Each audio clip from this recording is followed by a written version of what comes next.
നിങ്ങളുടെ favourite shows ഇനി ഒരിക്കലും മിസ്സാവില്ല. ഇപ്പോൾ C5 കാണും നിങ്ങളുടെ ഫേവറേറ്റ് ഷോസ് തികച്ചും സൗജന്യമായി.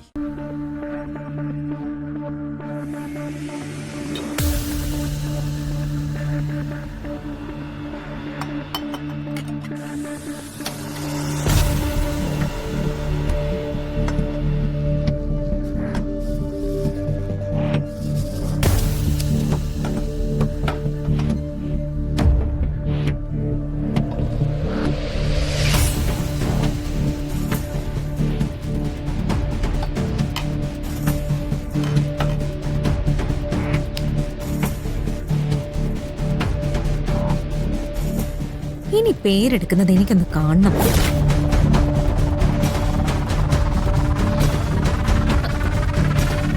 ഞാൻ പോകുമ്പോ പൂജാമുറി ഇങ്ങനെ അല്ലായിരുന്നു.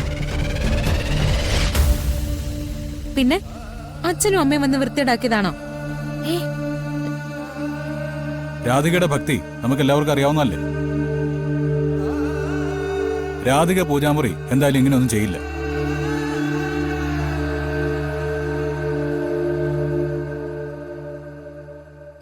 അച്ഛാ, ഞാനിപ്പോ എല്ലാം വൃത്തിയാക്കി തരാം. അത് കഴിഞ്ഞിട്ട് തൊഴാം.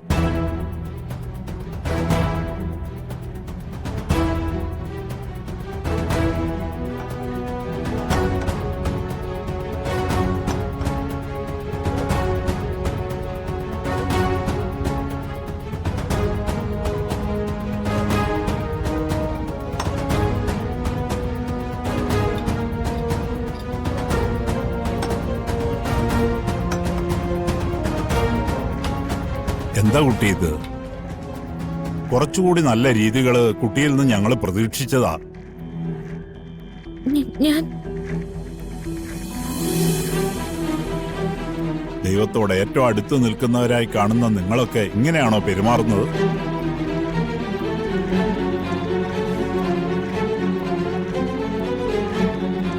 നല്ലത് പറഞ്ഞ് നാവെടുത്തില്ല. അതിനു മുൻപേ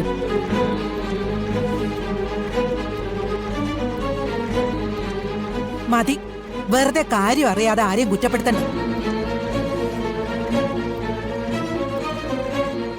ഈ വീട്ടില് വേറെ ആളുകളുണ്ടല്ലോ, അവരാരെങ്കിലും ചെയ്തതാണോ എന്ന് അന്വേഷിച്ചു നോക്കാം.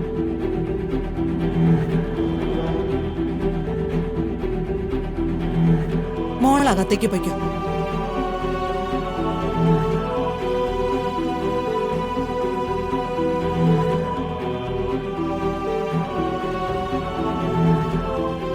പ്രിയങ്ക മോൾ ഇന്ന് വരെ പൂജാമുറി വൃത്തിയാക്കുന്നത് ഞാൻ കണ്ടിട്ടില്ല. ഇന്ന് എന്താണാവോ വിശേഷിച്ച് ഇങ്ങനെ തോന്നാൻ? അതെന്താണെന്നറിയോ മുത്തശ്ശി? വരുണിനെ ദൈവമായി കാണാനും വരുണിന്റെ കുടുംബത്തെ ശ്രീകോവിലായി കാണാനും ഞാൻ മനസ്സുകൊണ്ട് തീരുമാനിച്ചതുകൊണ്ടാ.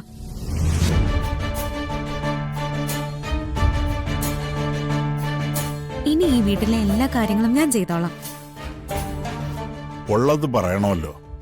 പ്രിയങ്ക മോള് വന്ന് കയറിയതിൽ പിന്നെ ഇത്ര പക്വതയുള്ള ഒരു മറുപടി ഞാൻ കേട്ടിട്ടില്ല.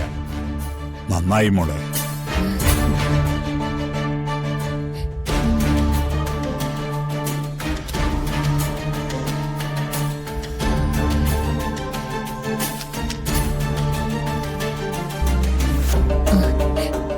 ഇനി അച്ഛൻ തൊഴുതോളൂ.